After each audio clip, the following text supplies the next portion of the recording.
is Miriam Rydell. Imagine a world where our ecosystems vanish, our icebergs all melt, and the balance of life as we know it shifts. This isn't a distant future. It's the grave reality we face today due to global warming's relentless effects. Let's explore the urgent need to address this pressing issue.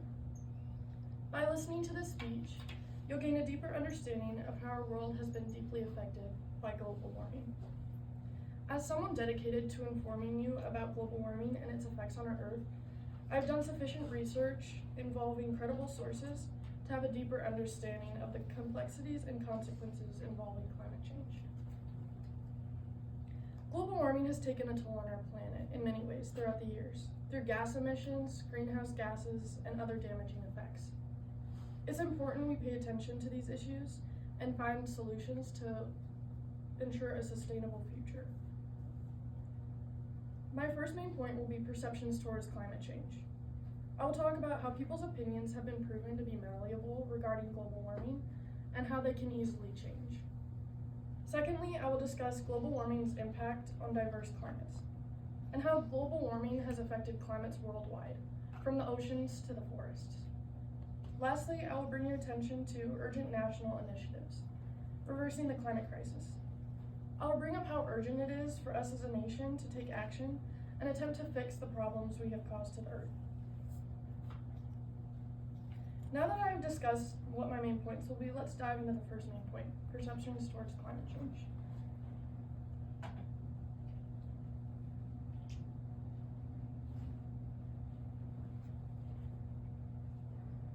Global warming has always been a controversial topic.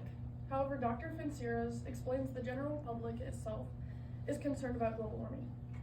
It took nearly a century for the scientific community to believe that human activity could actually impact the world as much as it does. People who experience natural disasters in their life believe in global warming less, and politics and religion also play an impact on people's opinions as well. A group study was done by Dr. Zaval involving the public's opinion around climate change. Responses were quite interesting, as people's opinions can be quite malleable. The group study was done in both America and Australia. And the questions that were asked to the study were how they felt about global warming and if they believed in it. With the group study that was done, it was proven that people who thought the day was hotter than usual believed in global warming more than people who thought the day was colder than usual, proving that there are quite a few factors that come into play regarding people's personal opinions on the subject. Now that we've discussed how people's opinions are quite malleable regarding climate change, let's talk about how global warming's impact on diverse climates.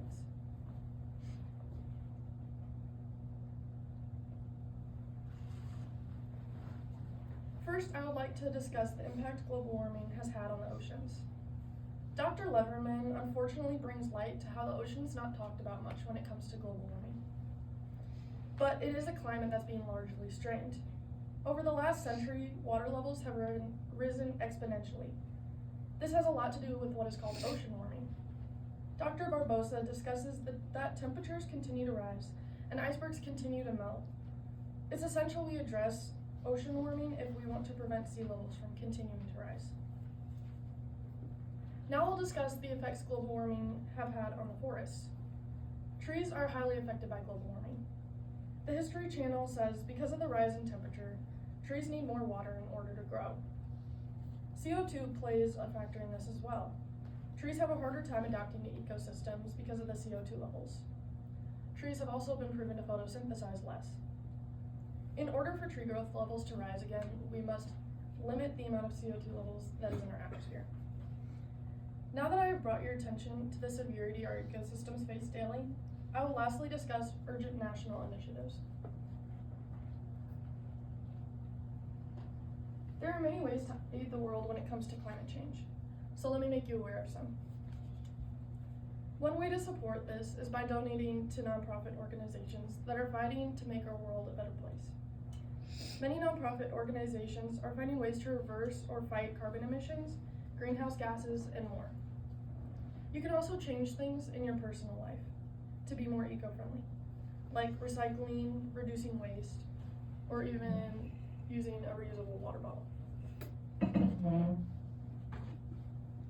Even if you can't donate to nonprofits, you can still make changes in your everyday life.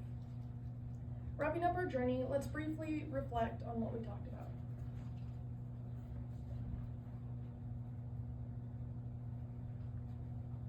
In this speech, we examined 3 key areas. Firstly, we talked about the malleability of public opinions, discovering how personal experiences, politics, and daily weather can affect people's perspectives on climate change. Secondly, we explored the broad impact of global warming on various climates, focusing on its effect on oceans and forests, uncovering rising sea levels and the struggle of trees to adapt. Finally, we emphasized the urgency for national initiatives to combat climate change, emphasizing the importance of personal actions and support for initiatives and policies that mitigate the effects of global warming. This speech highlights the significant toll of global warming on our planet, emphasizing the urgent need to address the damages caused by gas emissions, greenhouse gases, and urging proactive solutions for a sustainable future. To wrap up, our study of global warming highlights the need for immediate action. People's opinions matter. The impact on our world's climate is significant, and urgent initiatives are required. Every action we take, no matter how small, matters in fighting this crisis. Thank you.